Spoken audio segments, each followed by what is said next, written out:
Thank you speaker sir. తమ దృష్టికి ఆర్ఎండ్బికి సంబంధించిన అంశాలని తీసుకురావాలనుకుంటున్నాను అధ్యక్ష. మీ అందరికీ తెలుసు, రాజధాని నియోజకవర్గంగా పేరుకు పొందింది మా నియోజకవర్గం తాడికొండ నియోజకవర్గం. అందులో ఆర్ఎండ్బి రోడ్లు చాలా అధ్వాన్నంగా ఉన్నాయి అధ్యక్ష. ముఖ్యంగా దానికి కారణం కూడా రాజధానినే అధ్యక్ష.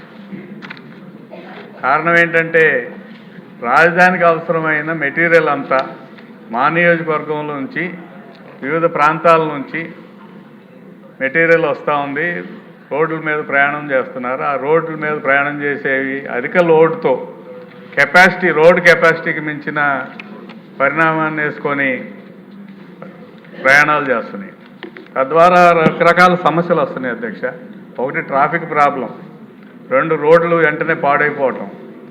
దీనివల్ల ఏమవుతుందంటే అది ప్రత్యేకంగా ప్రజాప్రతినిధినైనా నన్ను తిట్టుకుంటున్నారు అధ్యక్ష. రాజధానికి రోడ్లు లేవు, వెళ్ళటానికి మార్గాలు సరిగ్గా లేవు, ప్రయాణం చేయడం కష్టంగా ఉంది. ఇప్పుడు హైకోర్టుకి వెళ్ళాలన్నా, సెక్రటరియట్కి వెళ్ళాలన్నా, గుంటూరు నుంచి ఏదైనా మార్గంలో వెళ్ళాలన్నా విపరీతమైన లోడ్తో లారీలు రావటం, వేసిన రోడ్లన్నీ పాడైపోవడంతో చాలా ప్రాబ్లం అవుతుంది అధ్యక్ష.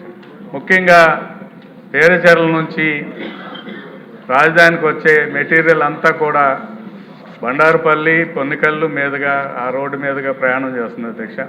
దానివల్ల ఏమవుతుందంటే టూ వీలర్ మీద కానీ, ఆటోల్లో కానీ, దేనిలో కూడా ప్రజలు ప్రయాణం చేసే పరిస్థితులు, రోడ్డు చాలా అధ్వానంగా ఉంది. అదేవిధంగా నేషనల్ హైవే నుంచి కనెక్షన్గా కంతేరు మీదుగా తాడికొండ వెళ్ళే రోడ్డు సామాన్య ప్రజలు నడవడానికి కూడా పనికి రాకుండా ఉంది అధ్యక్ష. ఇది చాలా దారుణంగా ఉంది. ఈ విషయాన్ని నేను ప్రభుత్వం దృష్టికి తీసుకొచ్చాను. మరొక ముఖ్యమైన అంశం అధ్యక్ష, తాడికొండ నుంచి తుళ్ళూరు మండలంలోని సచివాలయం రావడానికి, హైకోర్టుకు రావడానికి చాలామంది యాక్సిడెంట్లకు గురయ్యే పరిస్థితిగా ఉంది. రోడ్డు అంత దారుణంగా, చాలా దుర్మార్గంగా, చాలా దారుణమైన పరిస్థితుల్లో ఉంది అధ్యక్ష. నేను కోరేది ఏంటంటే ఆర్ఎండ్బి మంత్రి గారిని, ప్రభుత్వాన్ని మిగిలిన నియోజకవర్గాలతో దీన్ని పోల్చకుండా మెటీరియల్ అంతా మా నియోజకవర్గంలో 75% మా నియోజకవర్గం నుంచి ఇసుక కానీ, లేకపోతే రోడ్డు మెటీరియల్ కానీ, కన్స్ట్రక్షన్ మెటీరియల్ కానీ మొత్తం మా నియోజకవర్గంలోని రోడ్ల మీదే ప్రయాణం చేస్తుంది.